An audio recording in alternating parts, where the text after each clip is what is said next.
नमः श्री सरस्वत्यै नमः श्री गुरुभ्यो नमः सजयति सिन्दूर्वदनो देवो यत्पादपङ्कजस्मरणं वासरमणिर्गतवसां राशिं नाशयति विघ्नानां या कुन्देन्दुतुषारहार्धवला या शुभ्रवस्त्रावृता या वीणावरदण्डमण्डितकरा या श्वेतपद्मासना या ब्रह्माच्युतशङ्करप्रभृतिदेवै सदा वन्दिता सा मां पातु सरस्वती भगवती निःशेषजाड्यापः ब्रह्मानन्दं परमसुखदं केवलं ज्ञानमूर्तिं द्वन्द्वातीतं गगनसदृशं तत्त्वमस्यादिलक्ष्यम् एकनित्यं विफलविचलं सर्वधी साक्षिभूतं भावातीतं त्रिगुणरहितं सद्गुरुं तन्नमामि अविरलमदजलनिवहं भ्रमरकुलानितसेवितकपोलम् अभिमतफलदातारं कामेशं गणपतिं वन्दे अनेन प्रियतां देवो भगवान् सिद्धीनां पतिः श्रीगजाननः पूर्वैषामस्माकं कुलदैवतं नमो देव्यै महादेव्यै शिवायै सततं नमः नमः प्रकृत्यै भद्रायै यता प्रणतास्मतां हरये नमः ॐ नमो भगवते वासुदेवाय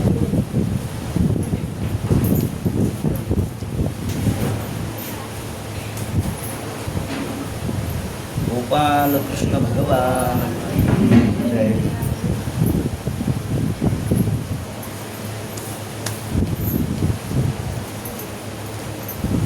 हरे नमः श्री शुकोवाच कामस्तु वासुदेवांशो दग्धः प्राग्बन्धना देहोपपत्ते भूयस्तमेव प्रत्यपद्यत।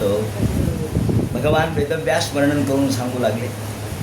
शुकाचार्य राजा परीक्षितीला सांगतात आणि सूत शौनकादिकांचा संवाद हा प्रारंभापासून चाललेला आहे. ज्याप्रमाणे भगवान गोपालकृष्ण आणि रुक्मिणी देवी यांचा थाटामध्ये विवाह संपन्न झाला. त्यानंतर विवाह सोहळा झाला. नाथ महाराजांनी या विवाह सोहळ्याचं वर्णन केलेलं आहे. ते म्हणतात कृष्ण रुक्मिणी विवाह कथा जुनाट होय सर्व परी पाणीग्रहण व्यवस्था नवी कथा कवित्वाची. ही पाणीग्रहण कसं झालं याचं मोठं सुंदर रूपकात्मक वर्णन रुक्मिणी स्वयंवरामध्ये केलेलं आहे. आणि जीव शिवा होत असे लग्न.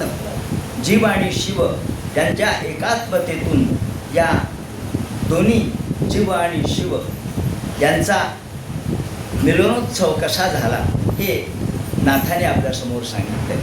यानंतर बलराम दादा यांची पत्नी जी रेवती ती भांडवस उपदेश करते. झाकपाक कशी करावी, स्वयंपाक कसा करावा, त्याचप्रमाणे लोकांचं आतिथ्य कसं करावं हे सगळं भांडवस प्रसंग त्या ठिकाणी सांगितला आहे. नाथांनी खूप सुंदर विवरण केलं आहे. सगळं रूपकात्मक केलं आहे आणि देवळाच्या पदार्थापासून सगळं काही रूपकात्मक आहे. असो तेव्हा भगवंत हा सर्वत्र कसा व्यापक आहे ते नाथांना सांगायचं होतं. प्रतिपदी प्रतिपादावे परब्रह्म हाची कवित्वाचा धर्म. प्रत्येक पदामध्ये परब्रह्म आहे हे नाथांनी दाखवून दिलेलं आहे. प्रत्येक शब्दामध्ये ईश्वर आहे. प्रत्येक गोष्टीमध्ये भगवान आहे. याप्रमाणे भगवंताचा विवाह संपन्न झाला. त्यांचा सुखाचा संसार सुरू झाला आणि रुक्मिणी देवी यांना अपत्य झालं.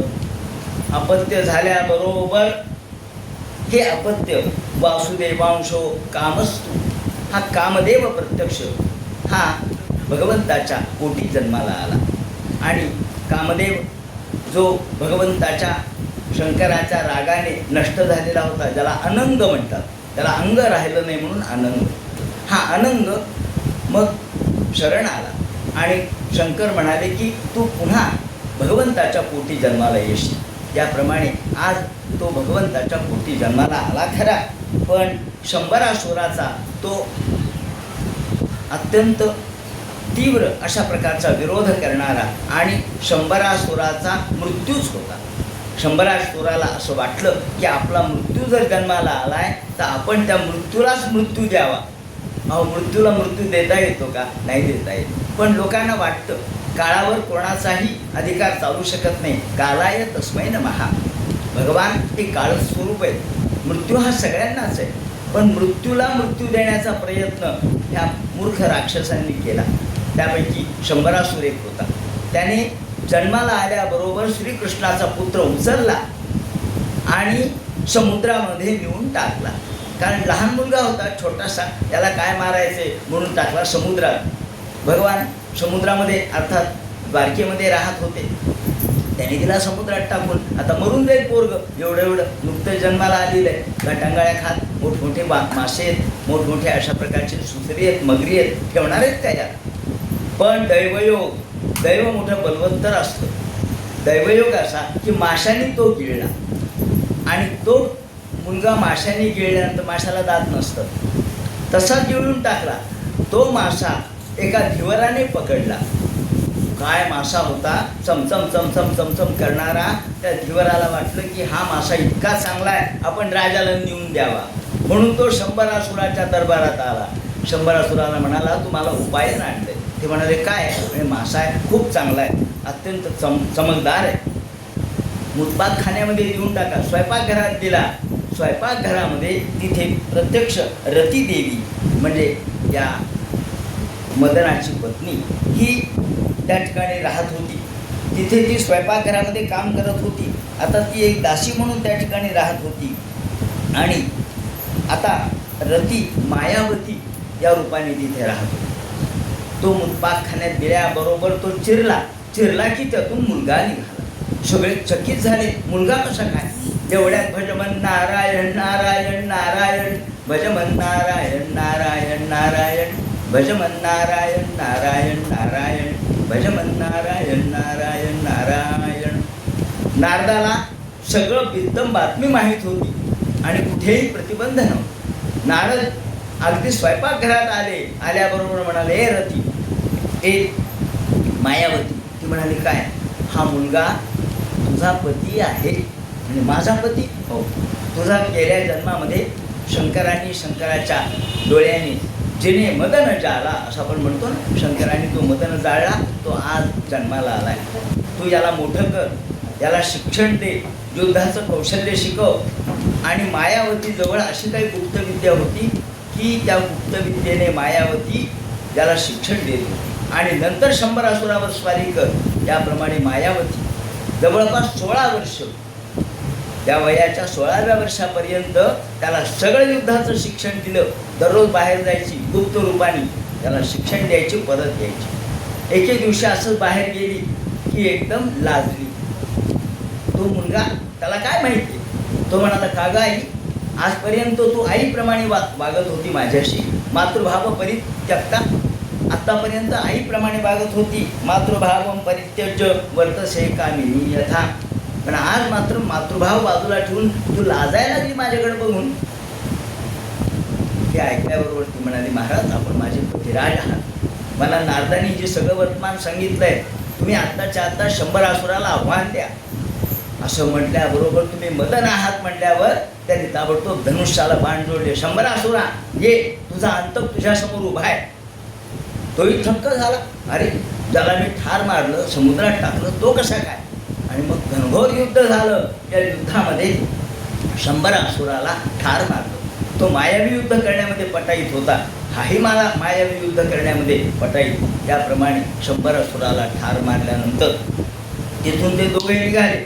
आता म्हणले, कुठं जाऊ? म्हणले, फिरत आकाश मार्गाने निघाले आणि द्वारकेच्या तिथे आले. रुक्मिणी देवी, त्याचप्रमाणे वसुदेव, देवकी, गोपालकृष्ण सगळेच बसले होते. आता संध्याकाळच्या वेळेला गप्पा मारत सगळे बाहेर बसलेले. समुद्राचा तो गाज यायलेली, आवाज यायलेला, लाटा पाहतायत. आणि तेवढ्यात आकाशामधून दोघं जण दिसले, खाली येऊ लागलेले. कृष्णाला रुक्मिणी म्हणते, कृष्णा, कोण आहे? होय, कोण आहे हे दोघं जण? कोण आहे?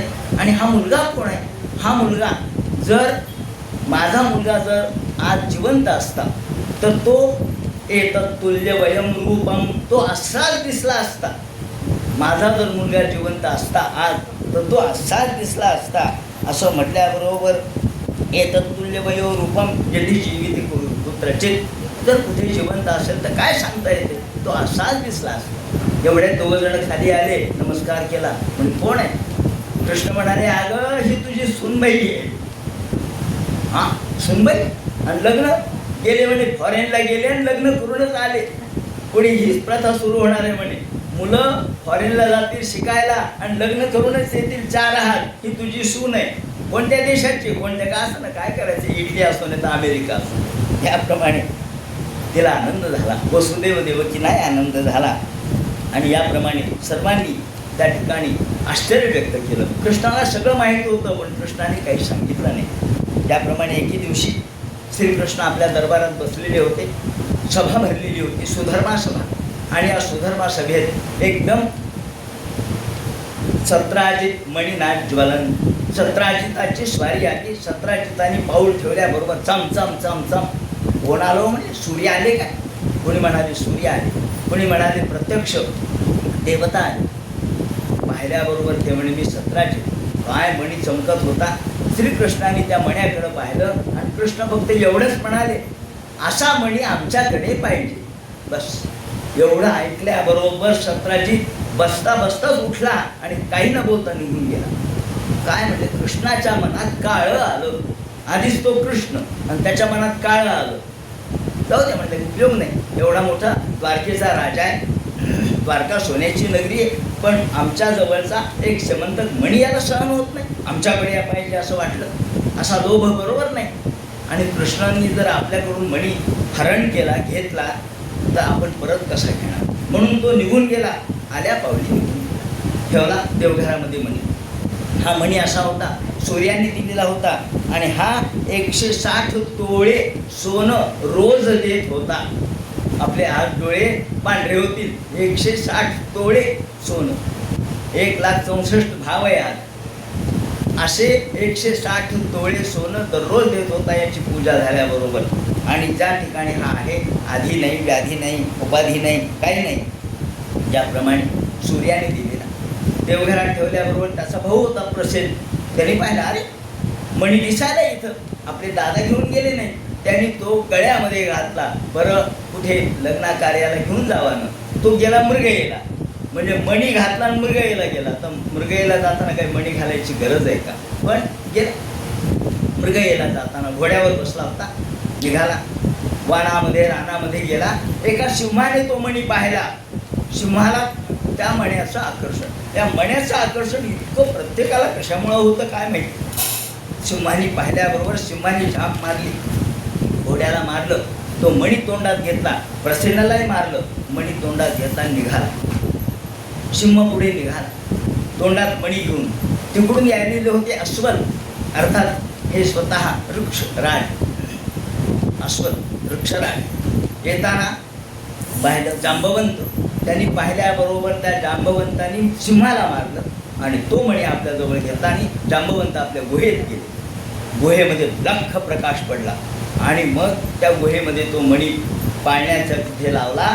आणि तिथे त्याची मुलगी झोका देते त्या लहान मुलाला, हा मणी तुझाच रे, हा मणी तुझाच रे, नाही कोणाच्या बापाचा, वगैरे वगैरे ती गाणं म्हणत होती. इकडे सत्राजिताला मणी हरवला, मणी हरवला.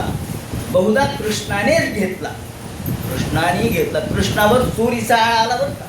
कृष्ण म्हणाले मी चोऱ्या केल्यात नाही असं नाही, बालपणी चोऱ्या केल्यात, नंतर बायकोही चोरून आणली आहे, पण मणी नाही चोरला मी, माझ्यावर आळ येणं बरं नाही असं म्हणतात. की त्यावेळेला रुक्मिणीनं चंद्र पाहिला होता म्हणे, शुक्ल पक्षातला भाद्रपद महिन्यातला चतुर्थीचा, म्हणून तिच्यावर आळ आला, कृष्णावर आळ. कृष्णाने चंद्र पाहिला होता. आणि मग श्रीकृष्णाने सर्व सभेत सांगितलं, हे पहा सत्राजिता, मी काही तुमचा मणी घेतला नाही, माझ्यावर आळ आलेला आहे. तुम्ही स्वतः आळ माझ्यावरती आणला नाही, पण कर्णोपकरणी नृपंजना हा असा शब्द वापरला आहे. कर्णोपकरणी माझ्या कानावर आलं. हळूहळू लोक स्पष्ट बोलत नाहीत. हा काय म्हणतात, कृष्ण आहे? हो, कृष्णाने चोरला. हे कृष्णाच्या कानावर आलं. कृष्ण म्हणाले माझ्या कानावर आलंय, तर जोपर्यंत मणी आणून देणार नाही तोपर्यंत मी द्वारकेमध्ये प्रवेश करणार नाही, निघालो मी. आणि श्रीकृष्णाने काही सैन्य घेतलं, निघाले. कुणीकडे जावं विचार केला. अरण्यामध्ये गेले. तिथे प्रसेन मरून पडलेला दिसला, घोडा मरून पडलेला दिसला. अरे प्रसेन तर इथं मेलाय, घोडा मेलाय, पुढे काय पाहिलं तर तिथे सिंहाची पावलं दिसली. सिंहाच्या पावलाचा माग काढत काढत पुढे गेले. सिंहही मेलेला दिसला. आता पुढे पाहिलं तर वृक्षराजाची पावलं, या जांबवंताची पावलं, त्या पावलाचा माग काढत काढत थेट गुहेपर्यंत पोहोचले. अरे म्हणजे गुहेत प्रकाश दिसतोय. कृष्णाने सगळ्या सैन्याला सांगितलं तुम्ही बाहेर थांबा, गुहेमध्ये तुम्हाला जाणं शक्य नाही, मी एकटा जाऊन येतो. सगळं सैन्य बाहेर थांबलं. कृष्ण आतमध्ये गेले. आतमध्ये गेल्याबरोबर त्या मण्याला हात घातला. तेवढ्यात त्याची जी मुलगी होती चिरचिर चिरचिर ओरडली. ती ओरडल्याबरोबर वृक्षराज आले. हा जांबवंत आला आणि श्रीकृष्णाचं आणि जांबवंताचं घनघोर युद्ध. 1 2 3 4 28 दिवस युद्ध चाललं. इकडे 7 8 10 15 दिवस सैन्याने वाट पाहिली. सैन्य परत गेलं. म्हणजे कृष्ण गेले, काही परत नाही आले. द्वारकेमध्ये त्यांनी सांगितलं कृष्ण गेले, पण ते काही परत आले नाही. रुक्मिणी देवीनी गणेशाची प्रार्थना केली आहे. गणपतीचं चतुर्थीचं व्रत केलंय. मी चतुर्थीचं व्रत करते, माझे पतिराज येऊ दे. त्याप्रमाणे 28 दिवस असं घनघोर युद्ध झालं. वज्र निष्पेष निष्ठुर हा श्रीकृष्णाच्या बुक्या इतक्या जोरात लागत होत्या. बरं हा कधीपासून होता? वामन अवतारापासून होता. हा जो वृक्षराज आहे, जांबवंत आहे, वामन अवतारात, मग राम अवतारात आणि मग कृष्ण अवतारात, 3 अवताराच्या काळात हा होता. इतका जुना आहे हा. जेव्हा वामन जन्माला आले तेव्हा यांनी दुंदुभी वाजवल्याचं वर्णन आहे.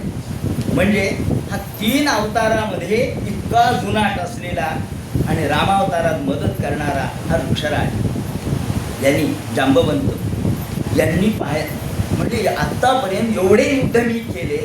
अहो किती युद्ध केले आतापर्यंत मी, पण या युद्धामध्ये मला इतक्या जोरात मार कोणाचाच लागला नाही. छिन्न भिन्न गात्र झाले, संपूर्ण अंग खिळखिळं झालं. 28 दिवस युद्ध चाललंय आणि कृष्णाच्या मुक्यानी त्याचं संपूर्ण गात्र न गात्र ढिलं झालं. आणि एकदम विचार केला, हे माझे राम तर नाही. हात जोडले, तुम्ही राम आहात का?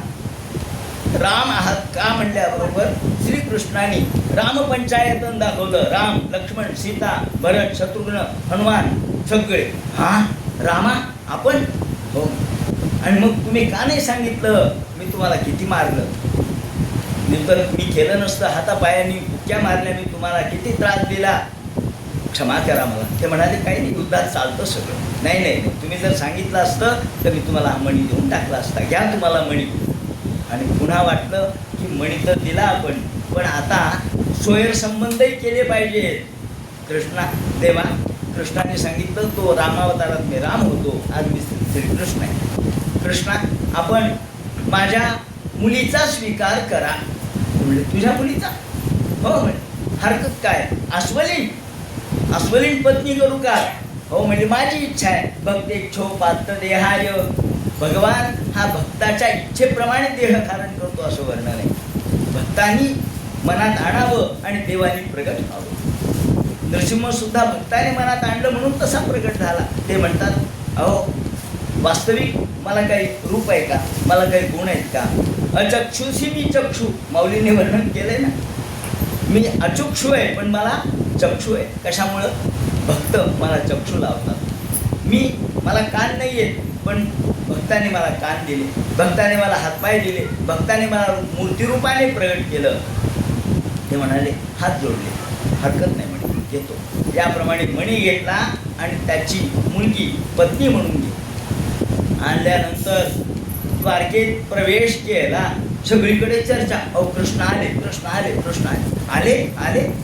रुक्मिणी देवी हातात निरांजन घेऊन ताट घेऊन उभ्या राहिल्या ओवाळण्यासाठी. कृष्णा हे काय आणलं म्हणे? ते म्हणले काय अस्वलीन? हो म्हणले तुला गुदगुल्या करायला नको का? अहो म्हणले असं कुठं असतं का? हो तुम्ही तर लग्न केलंय म्हणे. अहो तुम्हाला काय बायका मिळाल्या नसत्या का? तुमचं इतकं सुंदर रूप सौंदर्य आहे, तुम्हाला अनेक स्त्रिया मिळाल्या असत्या, तुम्ही हिला कशाला केलं? अहो इच्छा आहे भक्ताची, त्याला काय करणार? सगळे म्हणले आता दरवर्षाचा धंदा करायला लागले कृष्ण. दरवेशी झालेत का काय? श्रीकृष्णाने तिला मानवी रूप दिलं आणि याप्रमाणे ही प्रत्यक्ष आता श्रीकृष्णाची पत्नी जांबवती म्हणून या ठिकाणी प्रसिद्ध झाली. या जांबवतीच्या पासूनच पुढे आपल्याला हा सांब झालेला दिसतो. अतिशय सुंदर होती जांबवती. याप्रमाणे श्रीकृष्णाने त्यानंतर पुढे सत्राजिताला सभेत बोलावलं सगळ्यांच्या समोर. हे सत्राजिता हा मणी घ्या. आम्ही नेला नव्हता. सतरा खजीर झाला, वाईट वाटलं त्याला, अरे आपण खूपच कृष्णावर आळ घेतला. लाजला आणि म्हणाला, असं करा कृष्णा, माझी मुलगी तुम्ही करून घ्या. त्याला मुलगा नव्हता, म्हणजे काय हुशार लोक होते युक्तिवाद. मुलगा नव्हता, माझी मुलगी करून घ्या. म्हणजे कोणाकडे राहील हा शेमंतक म्हणे, माझ्याच मुलीकडं, म्हणजे माझ्याच नातवाकडं राहील. माझी मुलगी करून घ्या. कृष्ण म्हणाले हरकत नाही. त्याप्रमाणे तिच्याबरोबर विवाह केला. शत्राजिताची सत्यभामा तिच्याबरोबर भगवंतांनी विवाह केला आणि मणीसुद्धा घेतला. त्यानंतर एकदा भगवान गोपालकृष्ण आणि अर्जुन निघालेले असताना रथात बसलेले होते. एक त्या यमुना नदीवर एक स्त्री तपश्चर्या करत होती. कृष्ण थांबले. अर्जुनाला सांगितलं, अर्जुना जा रे, त्या मुलीला विचार तुझ्या मनात काय आहे, कशामुळे तपश्चर्या करते. अहो म्हणे करू द्या ना, तुम्हाला काय, ती करते तपश्चर्या. नाही विचार केला, तू कोण आहेस, काय आहे, आपलं काम नाही म्हणे विचारणं. अर्जुन गेले, आपण कोण आहे, सूर्य तनया. तिने सांगितलं मी सूर्य तनया आहे, सूर्याची मुलगी आहे, कालिंदी माझं नाव आहे आणि गोपालकृष्ण पती मिळावे म्हणून मी तपश्चर्या करतो. कृष्णाने तिच्याही बरोबर विवाह केला. त्याचप्रमाणे पुढे कालिंदी ही तिच्याबरोबर विवाह केल्यानंतर सत्याबरोबर केला. तिला नागनंदिताची कन्या म्हणून तिला नागनंदिता किंवा सत्या म्हणतात. 7 बैलाच्या नाकात एकदम बेसन त्यांनी घातली आणि विवाह केला. त्यानंतर मित्रविंदेच्या बरोबर विवाह केला, ही आत्याची मुलगी होती. भद्रेबरोबर विवाह केला, ही देखील आत्याची मुलगी होती. श्रुतंकी युक्तीबरोबर केला. त्याप्रमाणे लक्ष्मणाबरोबर केला.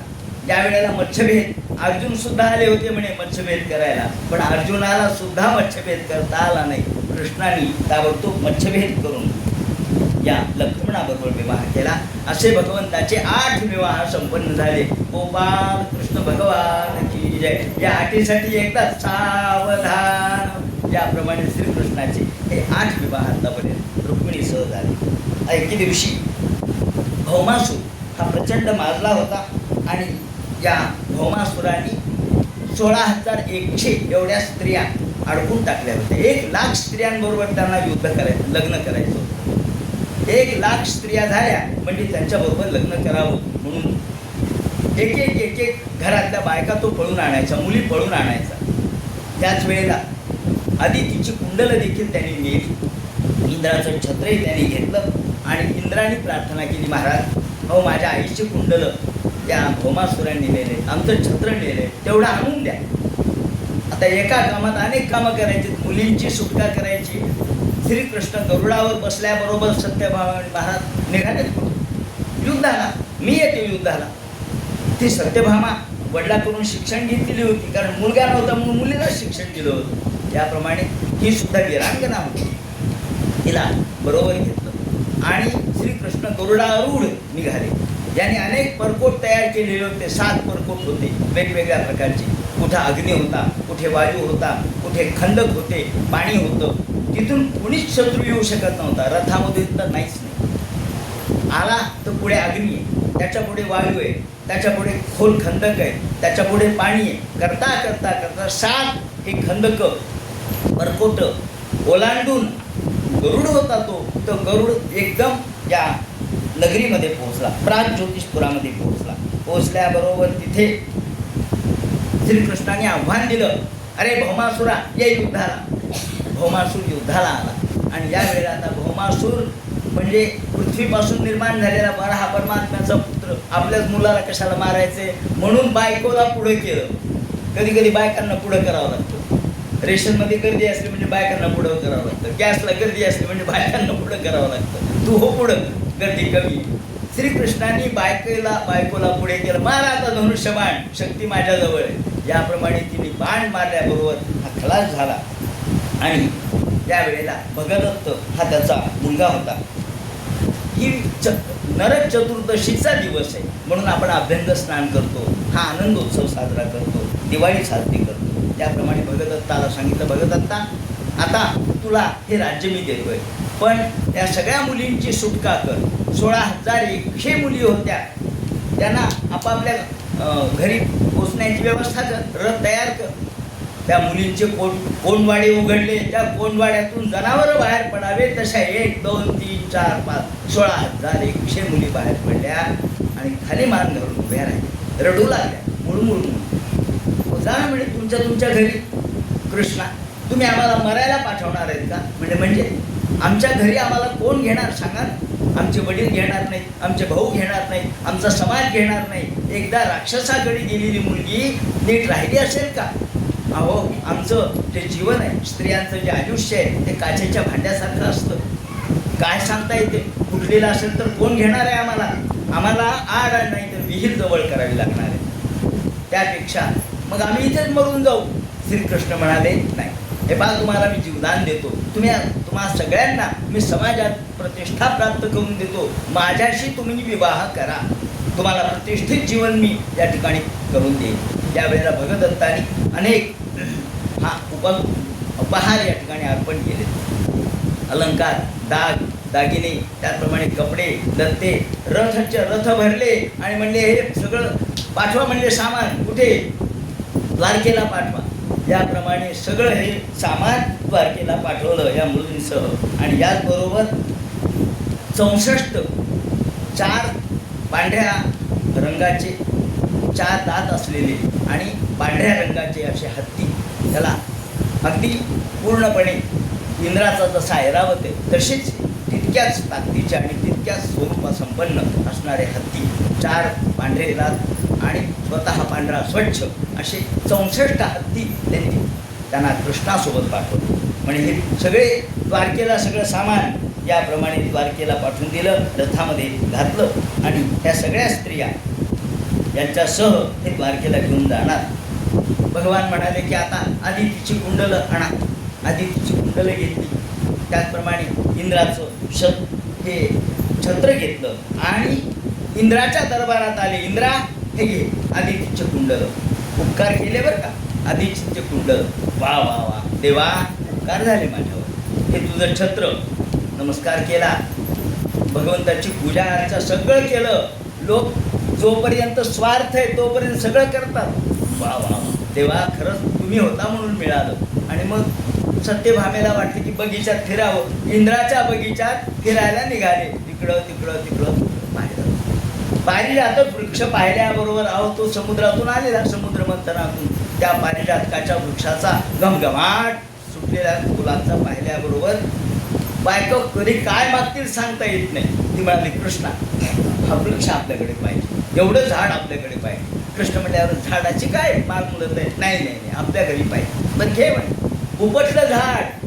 उपटल्याबरोबर इंद्राचे सैनिक आले. म्हणले झाड उपटलं.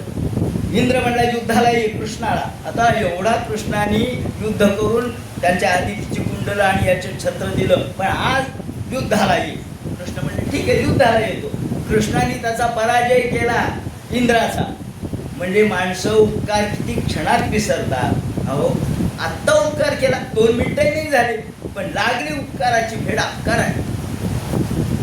लोकांची प्रवृत्ती आहे, लोकांचा स्वभाव आहे, त्याला काय करणार. ज्याप्रमाणे इंद्राचा पराजय केला आणि तो वृक्ष घेतला आणि खाली आला. तोपर्यंत जवळजवळ संध्याकाळ नाही, रात्र होतच आली होती. रात्र झाली आणि गडबडीने तो वृक्ष म्हणे माझ्या महालात लावायचं, तुझ्या महालात लाव म्हणे. याप्रमाणे सत्यभामेच्या महालात तो वृक्ष लावला.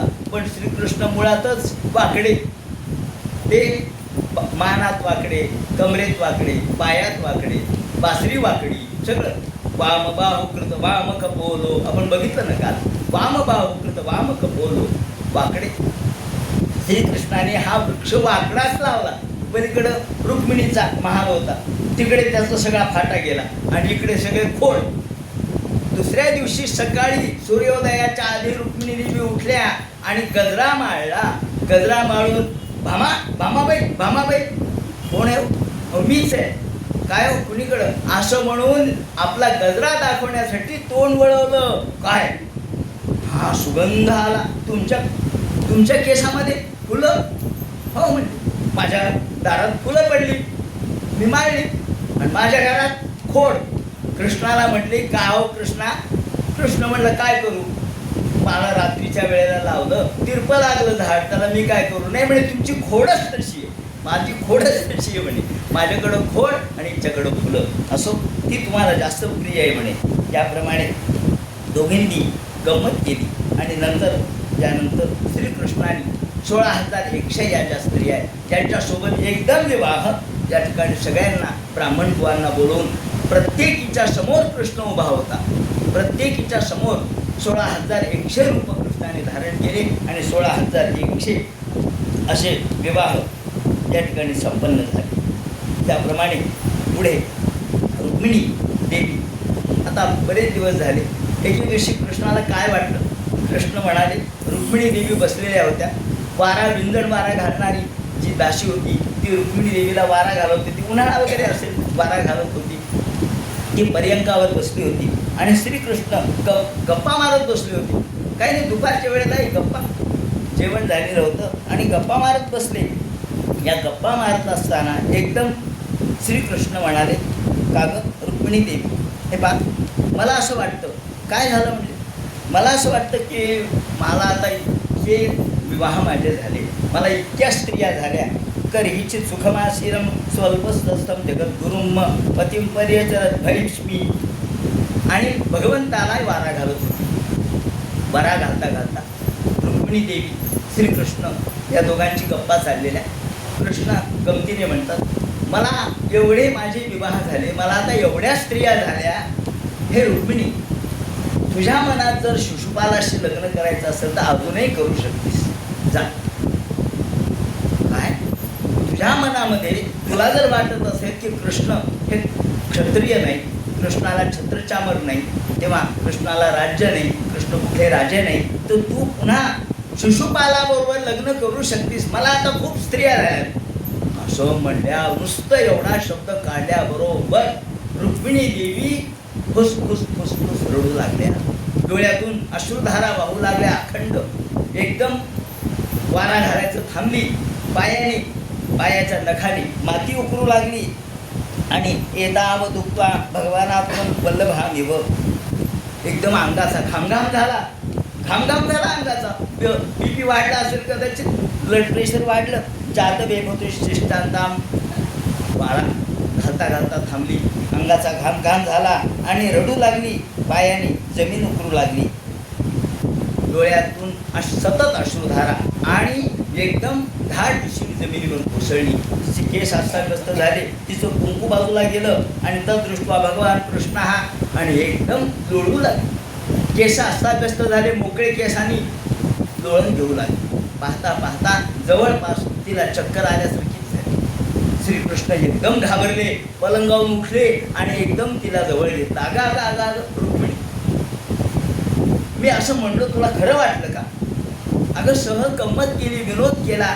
कारण शुक्राचार्य म्हणतात ना, स्त्रीषु धर्म विवाहेषु, स्त्री बरोबर खोटं बोललं तर चालतं, मी थोडी मजा केली, विनोद केला, थोडा विनोदाचा भाग आहे हा, तुला खरं वाटलं का? आणि एकदम तिच्या चेहऱ्याला भगवंताने हात लावला. तिचं मुखकमल आपल्या ओंजळीमध्ये घेतलं, तिचे अश्रू पुसले, तिचे केस बाजूला केले, तिच्या कपाळावरचं कुंकू बाजूला गेलेलं होतं. कृष्ण म्हणाले, अरे अगं, हे पहा रुक्मिणी, तू तर माझी अत्यंत प्रियेस. आपल्या दोन्ही बाहूंनी तिला कवटाळलं आणि सांत्वयामास सांत्वज्ञ हा सांत्वन केलं तिचं. अगं, तुझ्यासारखी पट्टराणी आहे म्हणून माझा संसार चालू आहे, माझा संसार तुझ्यामुळे चालू आहे आणि तू माझी खरी आवडती पट्टराणीस. असं म्हणल्यानंतर मग रुक्मिणी म्हणायला लागली, देवा, तुमच्याबरोबर तुम्ही विवाह केला ना, तो तुम्ही केवळ मानव आहात म्हणून केला नाही, देव म्हणून तुमच्याकडे मी पाहिलेलं आहे. तुम्ही प्रत्यक्ष ईश्वर आहात, देव आहात आणि म्हणून नित्यम कलिंद्रिय गुणे कथ विग्रह स्वम. देवा, तुम्ही खऱ्या अर्थाने अलौकिक पुरुष आहात म्हणून मी तुमच्या बरोबर लग्न केलं. जीवन क्षमम भजती कांत मतिर्विमूढा. जे तुमच्याकडे केवळ जीव म्हणून पाहतात ते मूर्ख आहेत. मी तुमच्याकडे ईश्वर म्हणून पाहिलं आणि म्हणून तुमच्याबरोबर विवाह केला. असं म्हटल्यानंतर श्रीकृष्णही हसू लागले. अगं, मजा केली, गंमत केली, अशी नसती मजा म्हणे, हे चालणार नाही. तुमच्यापासून मी अलग कधीच होऊ शकणार नाही. कारण शब्द आणि अर्थ हा वेगळा कधी नसतो, एकच असतो. तसं तुम्ही आणि मी वेगळे नाही आहेत. वागर्थादिव संपृक्तो वागर्थ प्रतिपत्ते जगता पितरो वंदे पार्वती परमेश्वरो. ज्याप्रमाणे पार्वती परमेश्वर हे एक आहे, त्याप्रमाणे शब्द आणि अर्थ जसा वेगळा नाही, तसा जीव जेव्हा शिवाशी एकरूप होतो तेव्हा तो वेगळा नसतो. याप्रमाणे त्या दोघांनी एकमेकांशी संवाद केला. त्यानंतर श्रीकृष्ण हसू लागले. आता त्यावेळेला श्रीकृष्णाला प्रत्येकीपासून 10-10 मुलं आणि 1-1 मुलगी झाली. त्यानंतर घटना अशी घडली की एकदा बाणासूर याची मुलगी होती उषा नावाची. शोणितपूर या ठिकाणी तो राहत होता आणि त्याची ही मुलगी तिची एक मैत्रीण होती, ती चित्रलेखा नावाची, कुभांड असणाऱ्या कुभांड नावाच्या मंत्र्याची मुलगी, तिची मैत्रीण. त्या दोघी मैत्रिणी होत्या, उषा आणि ही चित्रलेखा. एके दिवशी चित्रलेखा आणि उषा दोघीजणी बोलत बोलत रात्र झाली, झोपल्या आणि एकदम उषा तिच्या डोळ्यासमोर स्वप्नामध्ये कुणीतरी एक पुरुष आला. आजानुबाहू पुरुष, सुंदर नेत्र असलेला पुरुष आल्याबरोबर कांत कांत कांत म्हणून ती ओरडली. पतिराज पतिराज ओरडली. ही एकदम जागी झाली.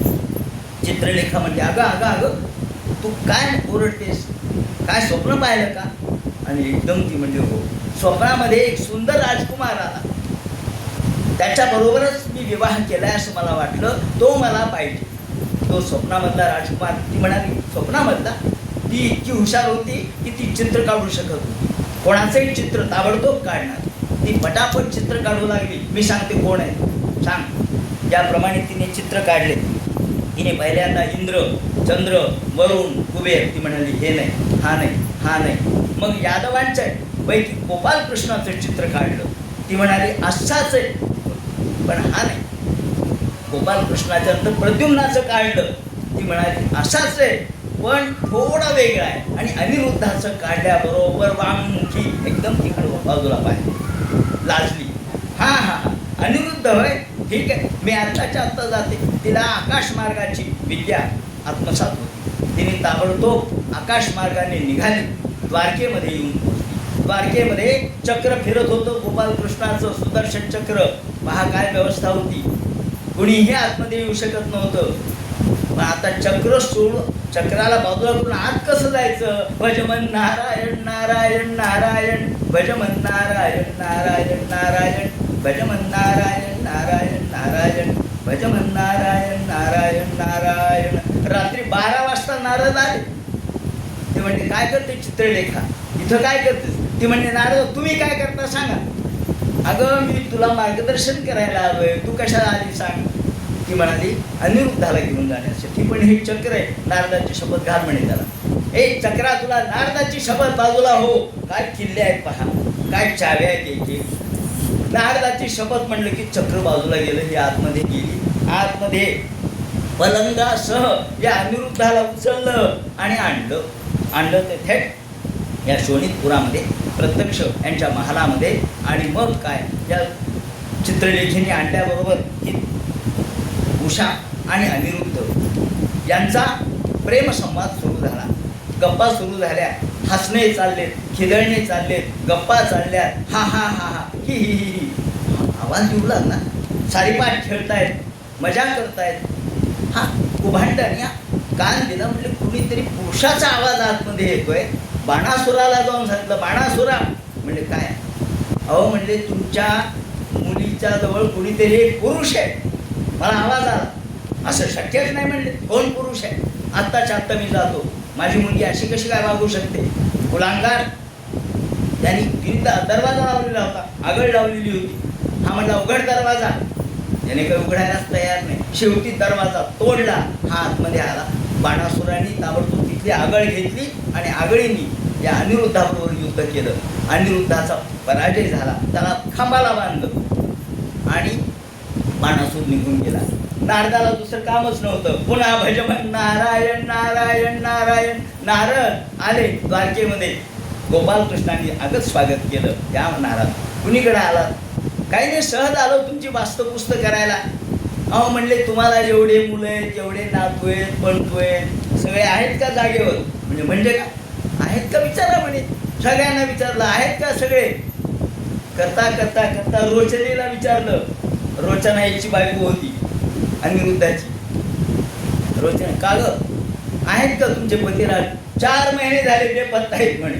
बाबा बाबा म्हणे 4 महिने आणि तू काय केलंस? काय करू मी, मला का नाही सांगितलं? नारद म्हणल्यावर 4 महिन्यापासून तिचा नवरा अर्थात या ठिकाणी बांधून ठेवलेला आहे. अनिरुद्ध कोणी बांधला? बाणासुराने म्हटल्याबरोबर श्रीकृष्णाने सगळं सैन्य घेतलं, चला बाणासुरावर हल्ला करू. याप्रमाणे बाणासुरावर आक्रमण की पुन्हा नारद निघाले कळ लावायला. महादेवा, अहो तुमचा भक्त मरायला लागलाय ना, तुम्ही काय करायला लागले? काय झालं? बाणासुरावर श्रीकृष्णाने आक्रमण केलं. म्हणल्याबरोबर महादेव तिकडून आले युद्धाला बाणासुराच्या बाजूने. पण महादेवानेच त्याला खरं म्हणजे शाप दिलेला होता. आधी तो भक्तही होता, बाण हा भक्तच आहे महादेवाचा, पण 1000 हात त्याला होते. तो एके दिवशी महादेवाला म्हणला, महादेवा या 1000 हातांचं काय करू? कुणीच माझ्याबरोबर युद्ध करत नाही, तुम्ही तरी करा. ते म्हणाले, तुझा युद्धाची खुमखुमीत जिरवायला पुरुष येणार आहे, थांब जरा. आणि आज ती वेळ आहे. पण महादेवाला याची बाजू घेणं भाग होतं. त्याप्रमाणे महादेव एका बाजूला आणि कृष्ण दुसऱ्या बाजूला. युद्ध सुरू झालं. कृष्णाने 996 हात त्याचे कापले बाणाने. तेवढ्यात कोटारा नावाची जी ग्रामदेवता आहे, गावातली आई असते, ती समोर आली.